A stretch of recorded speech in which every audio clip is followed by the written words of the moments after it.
Hi, my name is Dawson, and today I will be discussing deviance in religion through new religious movements.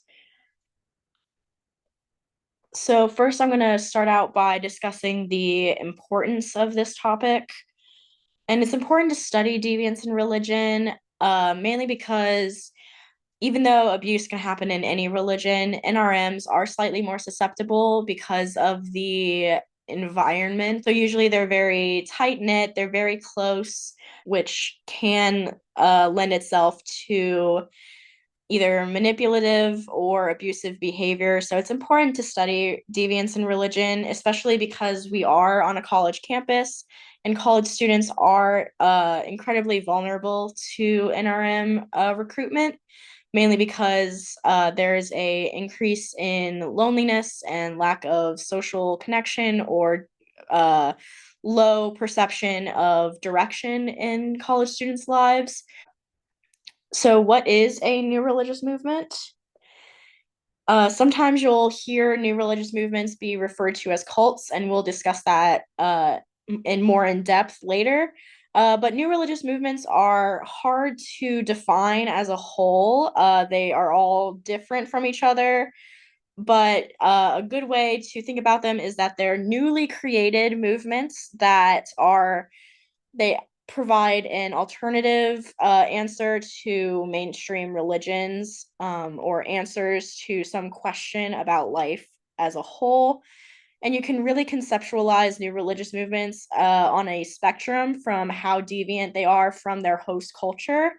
New religious movements can be distinguished by whether or not they are world rejecting or adherent to a mainstream society. And basically, world rejecting NRMs are usually what are considered cults, mainly because they reject society as a whole and try and provide their own answers to life rather than what society with the norms and values of society. So, some examples of past and current new religious movements. One example would be the Church of Latter-day Saints or Mormonism. This, like many offshoots of Christianity, started as a new religious movement by John Smith. Um, it just goes to show that a lot of NRMs, even though they started out as these new religious movements, can blossom into what can be considered established religions today. There's also other NRMs like Heaven's Gate, which usually gets labeled a cult.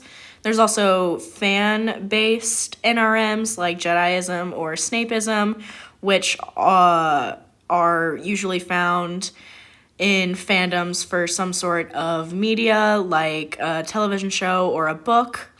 There can also be social movement NRMs like the Nation of Islam, which is a black separatist NRM. And then I also included Scientology on here as a new religious movement, mainly to show that it's kind of hard to establish a new religious movement from a established religion or a cult. And now let's get into discussing the term of cult versus the a new religious movement. And I included a video which discusses this more in depth.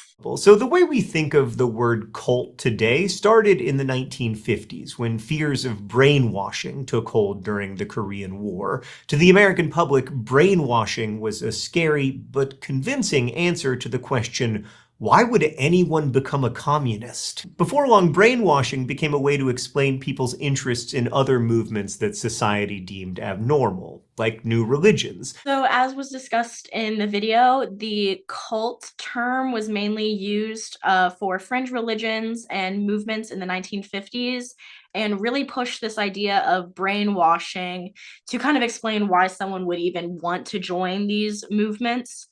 And there is controversy over the term brainwashing, mainly because it implies that there is inherent abuse in these movements, even though abuse can flourish in any environment.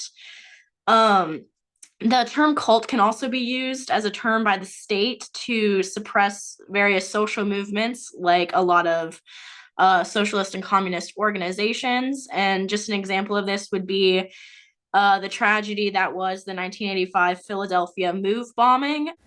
And MOVE was a Black separatist movement that branched off from the Black Power movement in the civil rights era. And because the police state termed this movement a cult, they were able to skirt accountability when they bombed a community of MOVE members. So this is why it's just really important that we think critically about who and is termed a cult and who is adopting these terms for these people. So there's been a shift towards using the term new religious movement instead of cult, as well as a shift away from brainwashing and deliberate manipulation and more towards calling it a socialization process. Mainly because, as we mentioned, the term brainwashing it has been criticized and ignores similar processes used by dominant groups. So, for instance, NRM recruitment would be brainwashing, but Army recruitment would just be considered a normal process of socialization. And there's three perspectives for religious deviance. The first one would be absolutism, which believes that there is an absolute determination of right and wrong, and deviance would be anything that violates these standards. So an absolutist would believe that quote unquote good or bad behavior is objective and innate and could be determined by some sort of natural law or God or another religious figure. But Perrin 2001 critiques absolutism because it fails to sociologically explain the phenomena of new religious movements. But Perrin still broaches absolutist conceptions of deviance as it's pretty popular among the masses. But moving on to sociological conception of deviance, the first would be the normative conception, which believes that deviance occurs through violation of societal and community norms. And it focuses on understanding why deviance happens. So the examples of this kind of conception would be control, strain, or learning theories. And if we were to apply this to new religious movements, a normatist would ask questions like why someone would join a new religious movement.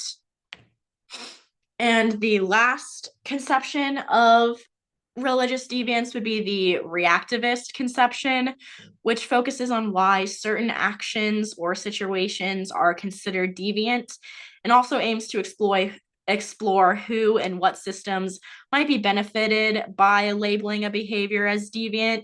And we kind of discussed this when we talked about the labeling of cult versus new religious movement. And some examples of this type of perspective would be labeling theory, subjectivist perspectives, or a social constructionist belief. Lastly, I want to go over why people join NRMs. So according to Curtis and Curtis 1993, there are some individual features that make people more susceptible to NRM recruitment. For instance, emotional vulnerability or a propensity for dissociation of self, which allows people to get more emotionally invested in community and kind of lose perceptions of who they are as an individual. Also, lack of social support or prior familial involvement in NRMs can lead to susceptibility for NRM recruitment, as well as addiction or socioeconomic stress, and a perceived lack of direction in a person's life can all lead a person to want to turn to an NRM for this type of community or because they believe that this NRM provides answers to questions they have about their own lives. Now for some final thoughts. We went over the long history of new religious movements and how it's hard to distinguish between a NRM and a cult or an established religion. We also went over how to critically think about which groups get labeled a cult and what type of recruitment gets labeled as brainwashing. We also reviewed the three perspectives of how to think about religious deviance and its applications to NRMs. And we also reviewed how people who are already vulnerable and isolated are more likely to join an NRM. And these are just some of my references, and thank you.